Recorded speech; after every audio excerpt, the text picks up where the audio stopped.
The Thanksgiving Treasure, Chapter 3. I stopped and I got off my bike, leaning it up against the fence a few yards down the road from his house. "Why are we stopping here?" asked Carla May.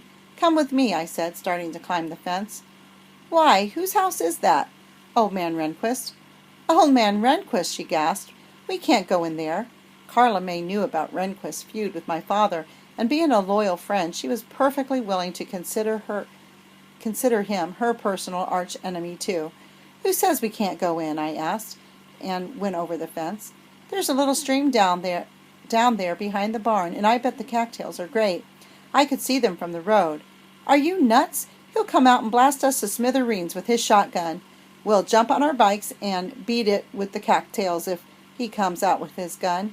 "If he comes out with a gun," said Carla May, "you can forget the darn cattails. I'll be running so fast you won't even see me. Chicken! Yeah, I bet you'll run even faster." "We'll see," I said, pretending to be brave. We quickly sneaked to a spot behind the barn where we couldn't be seen from the house. We were planning our next move, and suddenly there was a noise from around the corner. We both flattened ourselves against the barn wall. I knew a shotgun would poke around the corner any second, and it would be all over. We waited a moment, and nothing happened. I could feel my heart beating all the way through to my back. I cautiously crept up to the corner of the barn and peeked around. Then I saw what the noise had been. There was a pinto horse there, eating some hay out of an open stall and bumping the door as she put her head in and out. I stepped softly toward her and motioned Carla May to come along. When I get closer, I saw it was a mare with the prettiest face I'd ever seen on a horse. She backed off when we approached, and I held out some hay to her. She looked at us for a moment, and then came slowly forward and nibbled the hay out of my hand. "Addie, come on," hissed Carla May.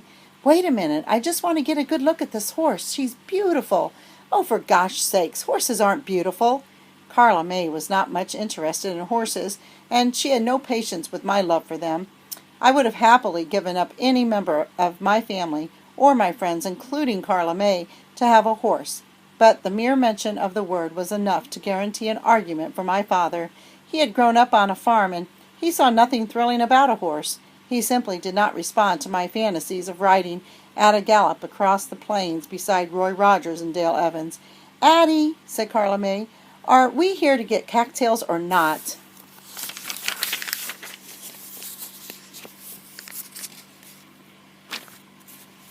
Okay. Just wait a minute, and I searched around in my pockets and finally found the wax paper covered lump of oatmeal raisin cookies.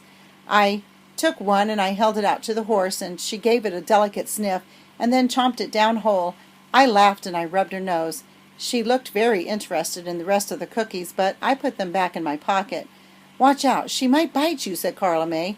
"Never," I said. "Look at her. She's so gentle. She's pretty, too. I wonder what her name is." "You know what she looks like? Marble cake, like my grandmother makes." "Yeah," said Carla May, "she does, sorta. Will you come on?" "Okay. Goodbye, Marble cake." "Oh, she's so dirty. She really needs grooming, and she's fat, too." "Addie." All right, I'm coming. Don't be so nervous." I reluctantly left the horse, and we sneaked up beyond the barn to the field where the cattails were waiting for us. I was thinking about the horse and wondering why the old man even kept her. He obviously didn't ride her, and I felt sorry for her standing around alone all day with no exercise. I vowed I would come back and see her again somehow and get to know her, even if Rehnquist was our arch enemy. When we got to the edge of the stream, we knew we had to work fast. The little marshy spot where the cattails grew was easily visible from Rehnquist's house, and we would have to get what we needed before he spotted us and came out and blasted us to kingdom come with his shotgun. We worked in a hastily planned assembly line.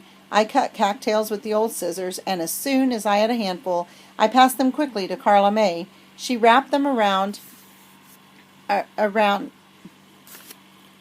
She wrapped newspaper around them for protection and tied them in a bundle. We worked frantically, and just as we were finishing up the second bundle, we heard the door of the house slam, and there he was. His scraggly white hair was flying out from under his old cap with the ear flaps, and he was moving the best he could in his heavy wool jacket. His pants were tucked into the tops of his high rubber boots.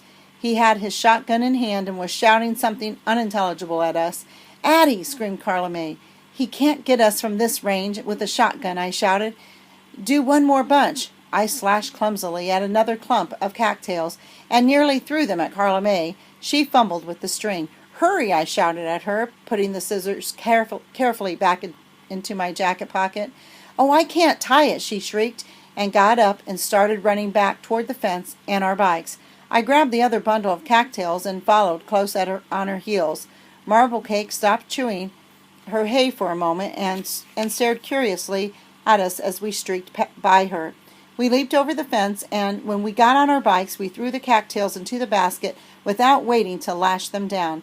Rehnquist was coming off the porch and towards us, leveling the gun in our direction.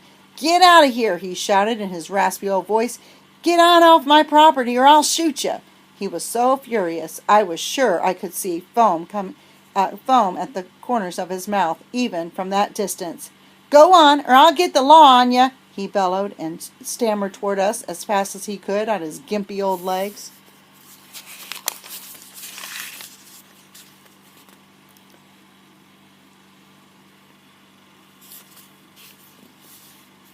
"Get!" he shouted again, and he sighted through the gun and squinted at us, twisting up his grisly old face.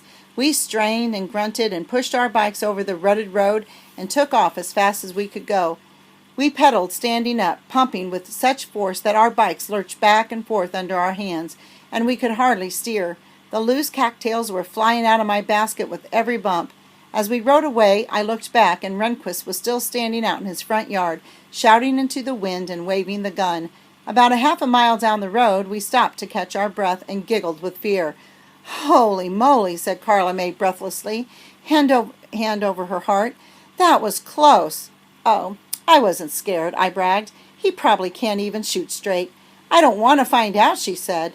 "Nuts, we lost half our cattails. Why didn't you tie that last bunch?" "I didn't feel like getting killed," she replied.